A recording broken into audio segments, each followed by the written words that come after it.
The battle heats up over bills to let public money go to private schools.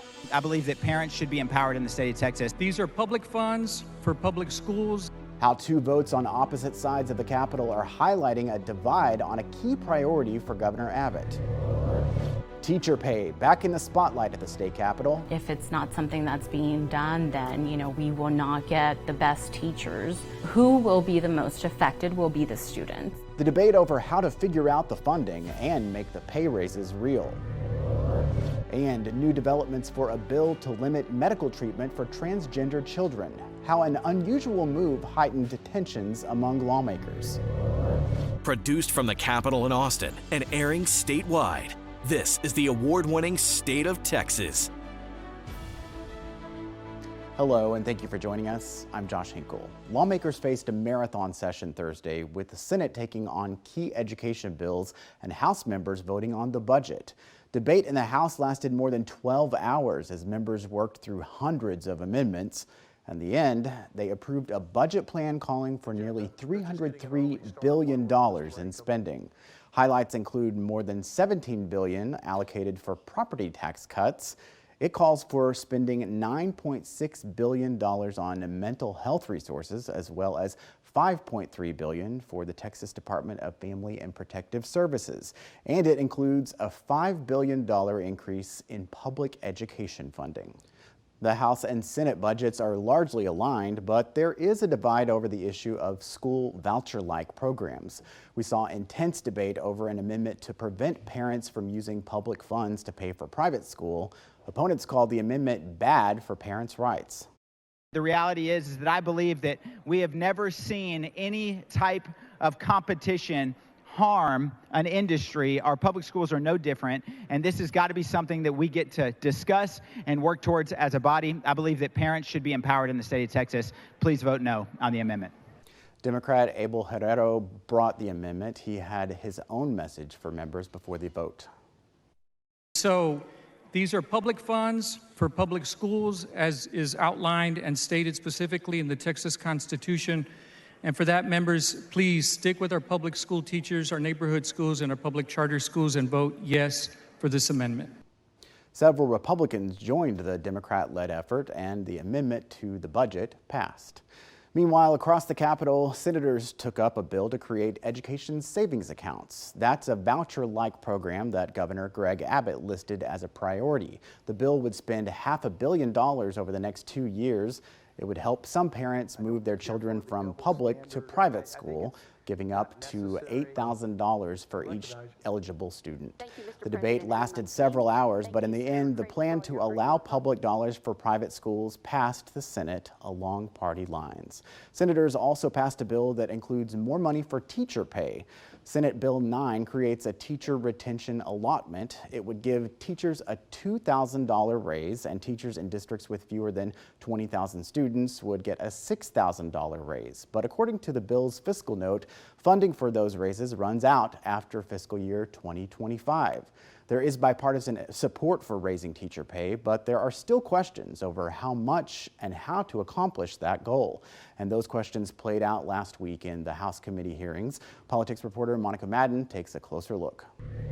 We love to teach our students. Karina Rodriguez teaches a bilingual pre-K class in Central Texas. We do our letters in the morning, math center. She loves watching her students learn. You get them from their beginning, and so it's incredible to see their growth. Growth she would also love in her paycheck. With these prices and inflation, it is really difficult.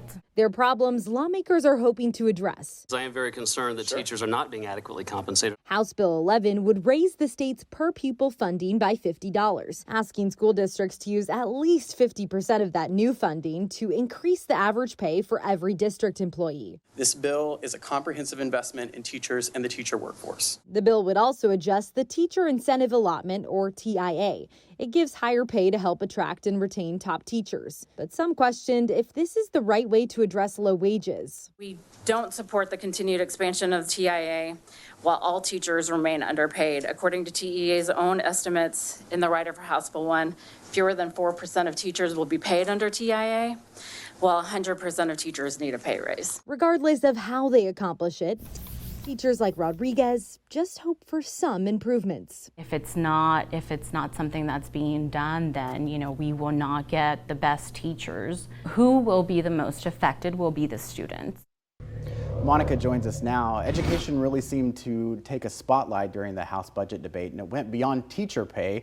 We've seen a lot of teachers and teacher groups come out against voucher programs. What's the reasoning for that? Josh, I think it's a little bit complex and layered. I mean, the teacher that I interviewed that you just heard from, Karina Rodriguez, she talked about how, we're at a time where teacher burnout is a thing. It's something that's happening across the state, and teachers are struggling with that. And, one of the things that she talked about was that her school is not fully funded. It doesn't have all of the resources it needs for them to survive, really. I mean, a lot of teachers we hear pay out of pocket for different classroom supplies to make their experience better for students. So she's concerned about not having enough money for her public school system as is. Granted, of course, the education savings account is a different pot of money, but her argument and other teachers and teacher groups say that they need, to make sure first that all of the public schools are getting all of the funds that they need to function and be the best that they can be for Texas students. And then maybe we can talk about the voucher program, at least from their perspective. Well, despite some of that opposition, we've seen the governor on a statewide campaign pushing for school choice and school vouchers.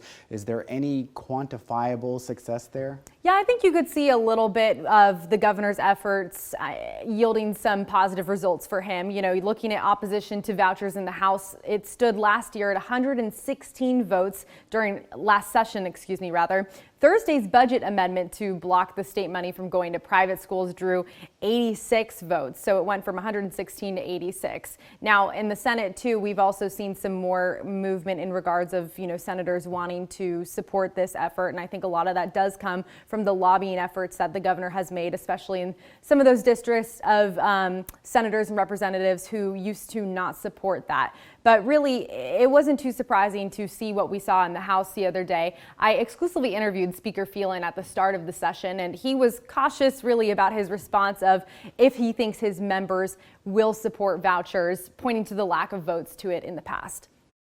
Are school vouchers dead upon arrival in the House? Ultimately, it's going to come down to whether or not it has the votes in the Texas House. In the past, it has not. Well, there is a lot of history here. What's the next step? Well, Tuesday is when we're probably going to get our next gauge of support for public funds going to private schools, Josh. That's when the House Public Education Committee meets, and they'll hear public testimony on bills to create education savings accounts. And it's going to be really interesting to see if that bill gets out of committee to a full House vote, Josh. All right, there's a lot more debate to come. Monica, thank you very much. The governor calls a summit to address a deadly drug problem that's killed thousands of Texans. It's a deadly drug. Education needs to be pushed out into all public schools. The message to lawmakers and the new statewide steps to stop fentanyl deaths. Plus, tense moments on the Senate floor over a bill to restrict drag shows. We dig into the debate and the changes it could bring to communities across the state.